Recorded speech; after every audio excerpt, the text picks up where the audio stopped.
Assalamualaikum warahmatullahi wabarakatuh. Selamat siang guys. Siang ini kita harus mendatangkan suhu atau Mas Bambang yang sebagai berpengalaman di bidang breeding maupun penggemukan kambing jantan guys. Karena kemarin ada lagi subscriber yang tanya guys soal gimana caranya Pak untuk pengemukan atau Om untuk pengemukan. Nah sekarang Mas Bambang saya undang lagi datang ke kandang ternak kami guys, untuk menjelaskan para viewer atau subscriber yang ada di luar sana.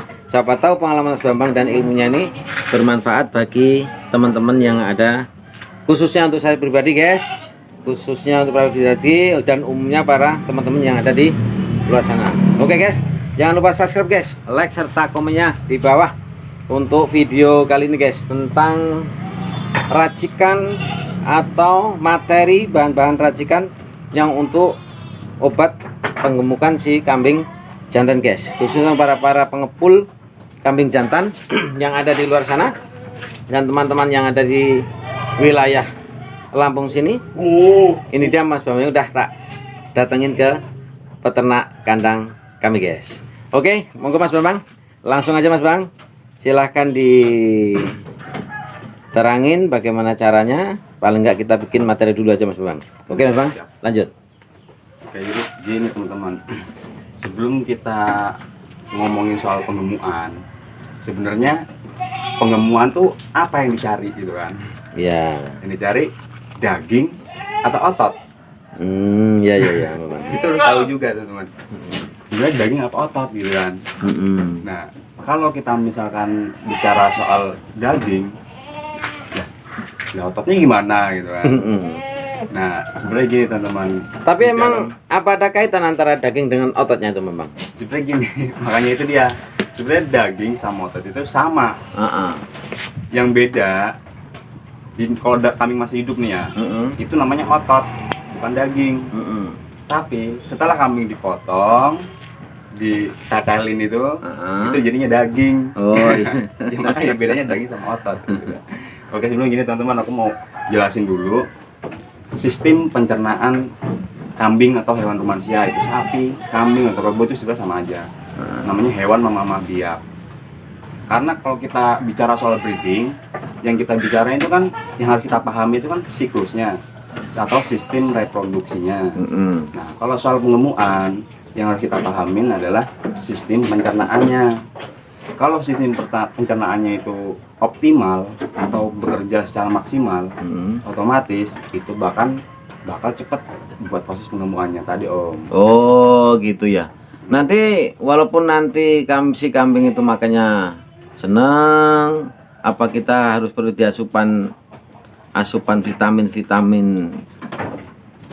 atau bagaimana? Ini kan yang ditanyain sama subscriber ini, sama Om Bambang ini. Nanti setelah materi kita dapat, kita lanjut ke cara racikannya untuk pengemukan kambing jantan mau betina. Oh iya, jadi gini, memang benar. Kita kan nyari gimana sih biar cepat gemuk, gimana sih biar cepat gemuk, cepat menghasilkan, bisa kita jual. Nah, maka kita harus dulu pahami dulu nih, gimana sih sistem pencernaannya. Kadang ada nih teman-teman, orang yang kambing udah dikasih makan buahnya, dikasih makan rumput banyak, dikasih makan nasi banyak, tapi kok nggak gemuk-gemuk. Ya itu terjadi Om, di kandang kita juga ada itu Om. Nggak tahu padahal udah dikasih makan banyak, cuman kok nggak bisa klemis kayak tempat Om Bambang itu loh. Nah ya, makanya itu dia, makanya mau tak jelasin dulu. Itu ada juga nih kambing padahal dikasih makan sentrat, konsentrat buat sapi itu. Itu kok juga nggak gemuk-gemuk. Nah masalahnya di mana? Nah itu nanti bakal tak jawab juga teman-teman. Jadi gini, sistem pencernaan hewan rumansia atau kayak kambing, sapi, kerbau itu, nah dia tuh hewan paling komplit lah buat sistem pencernaannya itu, karena dia punya 4 lambung. Yang pertama ada rumen atau gudangnya pakan, yang kedua ada retikulum, yang ketiga ada abomasum, yang keempat ada omasum. Jadi tak jelasin gini tuh mekanismenya ya, mekanisme pencernaannya. Ini udah tak gambarin juga Walaupun gambarnya jelek tapi nggak apa-apa. Ya nggak apa-apa Om. Buat Nah. contoh aja kok. Jadi gini teman-teman, anggaplah ini kerongkongan Iya. atau eksofagus. Begitu kambing atau sapi dia makan rumput, dimakan ke sini lewat mulut, itu jalurnya itu bakal masuk ke rumen lewat eksofagus atau kerongkongan. Iya. Dia masuk ke rumen. Iya. Rumen adalah gudangnya pakan si kambing ini. Jadi kambing waktu makan, dia bakal makan sebanyak-banyaknya yang ditampung di sini. Nah, waktu istirahat si kambing itu kan kita pernah lihat, pasti kita ngeliat di kambing ini ngayem aja om gitu kan. Nah, itu sebenarnya dari rumen ini yang makan tadi ditampung itu masuk ke retikulum. Retikulum ini tempatnya buat penyaringan makanan yang udah dimakan tadi, yang masih berupa serat-serat kasar, masih kasar-kasar, itu bakal dikeluarin lagi ke mulut lewat eksofagus ini, ke mulut dikunyah lagi di sini. Oh, gayem kata orang Jawa tuh Om ya. Nah, itu namanya gayem, buat lebih melembutkan lagi makanan yang tadi. Kalau udah gayem, Nah, sedangkan kan ini ada dua nih. Ada yang masih kasar, dia ke sini ke mulut lagi buat digayem. ya. Yang udah halus, dia masuk ke omasum. Nah, jadi yang tadi retikulum tadi, jadi si lambung ini bekerja setelah ini tadi, proses gayem ini tadi. Dari sini yang masih kasar ke mulut lagi digayem, begitu udah halus, dia langsung ke omasum. Omasum itu. Ya. Rumen itu apa? Bukan brodot yang gede itu Om? Iya, rumen ini brodot yang gede itu. Yang gede itu kalau dipotongan biasanya ada brodot yang paling gede itu. Iya, itu isinya daun-daun itu. Ini namanya Rumput rumen itu. Oh, rumen, Masih brodot, kasar. guys. Oke, setelah dia udah halus, dia masuk ke omasum. Di omasum ini dia bakal memecah partikel-partikel atau protein-protein senyawa yang ada di sini. Setelah udah dipecah tadi, contohnya dari protein itu dipecah lebih mudah lagi biar diserap, dijadiin asam amino, masuknya ke sini ke abomasum. Abomasum ini tempat buat penyerapan. Jadi penyerapan nutrisi itu bakal terserap di sini. Nah, yang mau tak jelasin lagi, jadi gini teman-teman fungsinya ya. Ketika kita ngasih makan kambing itu udah masuk ke sini semua, udah melalui proses ini, terus gimana nih? Kok bisa biar bisa kambing cepet gemuk nih, cepet ini? Yang harus kita lakukan adalah, jadi gini, dari semuanya ini semuanya terdapat beribu-ribu mikroba atau bakteri yang ada di sini. Bakteri pencernaan namanya. Itu banyak. Ada bakteri Lasnospira, ada bakteri Lactobacillus. Ini semua tempatnya di sini. Nah, jadi gini, yang kita harus lakukan adalah perbanyak jumlah bakteri di sini supaya pencernaan bisa lancar. Nah, jadi bisa penyerapan nutrisi lebih bagus, lebih maksimal. Nah, pertanyaannya kenapa kok nggak gemuk-gemuk? Nah, kok nggak gemuk-gemuk ini? Kak, jegrik gitu loh Om, bulunya. Nggak bisa halus gitu. Iya, karena jumlah bakteri di sini ini banyak yang kebuang, banyak yang mati, gitu Om. Iya. Jadi bakteri itu apa sih? Bakteri itu tugasnya masak makanan, masak si rumput-rumput atau daun singkong itu dimasak di sini, udah mateng baru diserap sama si kambing. Bakteri jinak itu ya kata ya. Ya bakteri baik, contohnya kayak kita minum Yakult. Ya. Yakult itu kan sebenarnya bakteri itu. Oh, Yakult tuh bakteri juga Om ya. Tapi kenapa kok menyehatkan? Oh Nah, iya juga, iya, betul juga itu. Nah, aku juga belajar tentang bakteri ini. Dulu aku pernah ke pabrik Yakult, maka aku tahu, aku tanya-tanya gitu. Itu guys, jangan lupa subscribe ya guys, like serta komennya di bawah guys. Jangan Nah. lupa di share. Ya, makanya jadi gini, aku punya nih, aku juga pernah nyoba, udah pernah tabungin sendiri. Aku udah bikin bakteri buat ya ini, bantuin si bakteri dalam rumah ini buat masak. Jadi aku udah nyiptain koki nih ceritanya nih. Oh iya. Nah, aku juga udah nyiptain kokinya buat mempercepat proses pemasakannya ini tadi. Jadi begitu dimakan itu makanan langsung matang. Nah, bedanya gini teman-teman, makanan mentah, maksudnya kayak daun-daun itu ya, itu kalau dimakan dia bakal numpuk di sini dan mesti proses panjang nih ke sini lagi. Tapi kalau makanan yang udah ada bakterinya atau kita udah punya bakteri nih ya, itu begitu dimakan dia nggak perlu balik lagi ke kunyah, dia langsung ke sini, langsung diserap di sini. Itu makanya kita mempercepat proses penyerapan, itulah intinya dari pengemukan. Itu kan bandot saya tuh Om ya, pejantan saya itu kan kurang gemuk itu. Itu ada apa harus bagaimana tuh cara Om? Nah, kalau bandot ini sebenarnya dia makannya udah cukup. Cuman ya itu kita harus ngasih asupan nutrisi, asupan terutama protein lah. Protein tuh Om ya. Ya, karena tugasnya protein itu memperbaiki jaringan sel-sel yang rusak. Jadi gini, pasti ada nih yang bilang bukannya gemuk harus banyak protein.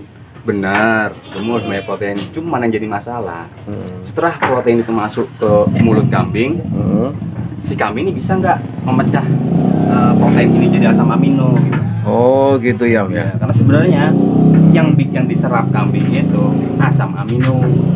Oh asam amino itu yang diserap. Makanya nanti setelah mungkin di video berikutnya nanti ya tak kasih tutorial gimana cara bikin asam amino, gimana cara bikin bakteri yang bisa mempercepat proses pemasakan dalam si tubuh kambing gitu.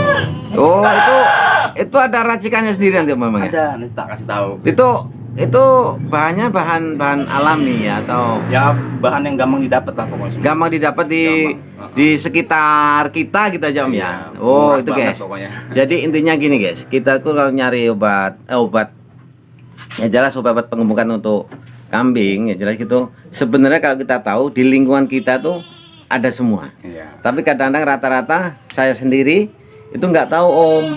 Makanya itu saya langsung undang Om Bambang yang berpengalaman di bidang racikan untuk obat-obatan si ternak Om biar cepat gemuk. Jadi ini buat teman-teman yang intinya yang mau pengen kambing yang cepat gemuk, itu kasih itu tadi protein. Yang pertama protein dari pakan. Yang kedua protein dari bakteri itu sendiri. Nah sebenarnya ada lagi pertanyaan nih, maksudnya si bakteri bisa jadi protein? Ya bisa, karena gini logikanya. Oh ini lagi, begitu nanti nih ya yang kita kasih tahu soal bakteri protein ini nanti atau proteolitik ini nanti itu. Jadi begitu dia dimakan, dia bakal ngumpul di sini terakhir di abomasum ini. Di abomasum ini karena sifatnya sangat asam, bakteri itu bakal mati. Loh kok mati? Katanya buat ini apa buat penyerapan. Nah si bakteri ini kan contohnya bakteri ini ya. Ya. Misalnya kecil ini bakteri. Si bakteri ini nanti dia tuh bakal diselimutin lah yang namanya protein. Contohnya kayak jaket lah, dia pakai jaket lah ya. Ya. Jaket protein. Kalau kita kedinginan pakai jaket Om ya. Nah ya pakai jaket protein ini. Begitu si bakteri ini ngumpul di sini, bakteri dia akan mati. Dia akan terlepas, tinggal jaketnya ini ya proteinnya ini. Protein ini nanti akan diserap lewat usus, akhirnya jadilah pembentukan daging itu tadi. Oh begitu. Ya. Jadi proses terakhir itu di bagian apa nanti Om? Di bagian abomasum. Abomasum itu terakhir Om ya? Iya, abomasum terakhir itu apa senyawa organik yang udah kepecah semua. Yang dari protein jadi asam amino, yang dari lemak jadi asam lemak. Ya, terus terjadinya serintil itu Om? Nah, terjadinya serintil itu di sini lanjutannya nih ya. Dari abomasum, makanan yang udah kepecah tadi, senyawa-senyawa yang udah pecah, itu bakal lewat usus lah, usus gini usus ya. Nah, bakal lewat usus. Ini kan udah banyak nih yang apa sudah terjadi di sini, serat-serat yang masih kasar itu bakal diserap lewat usus nih. Bakal diserap lewat usus. Air-air, senyawa-senyawa di lewat usus semuanya diserap, tinggal ampasnya.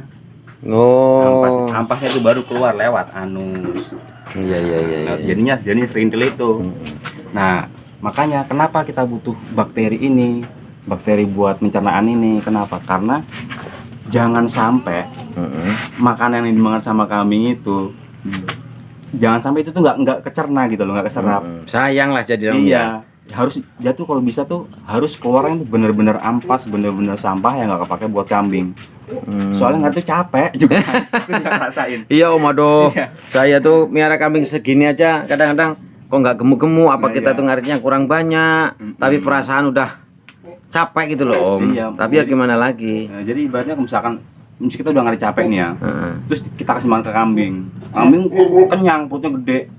Tapi nggak gemuk-gemuk, ya itu tadi. Jadi makanan ini nggak terserap sempurna. Masih banyak nutrisi-nutrisi yang ada di dalam pakan itu yang ikut keluar melalui serindel itu tadi. Oh, gitu. Jadi kesimpulan gini guys, kalau misalnya kita nanti setelah Om Bambang ngasih materi ini, kita lanjutin dengan video tutorial peracikan bahan-bahan untuk menjadikan daging supaya tuh nggak keluar ikut serindel, supaya yang keluar itu asli kompos dari kotoran kambing, nggak ada campuran yang membuat daging si kambing itu ya Om ya. Iya. Jadi yang keluar itu benar-benar serindel, jadi nggak kecampuran bahan atau nutrisinya udah semua. Habis lah, yang jelas asli kotoran Om ya. Asli kotoran.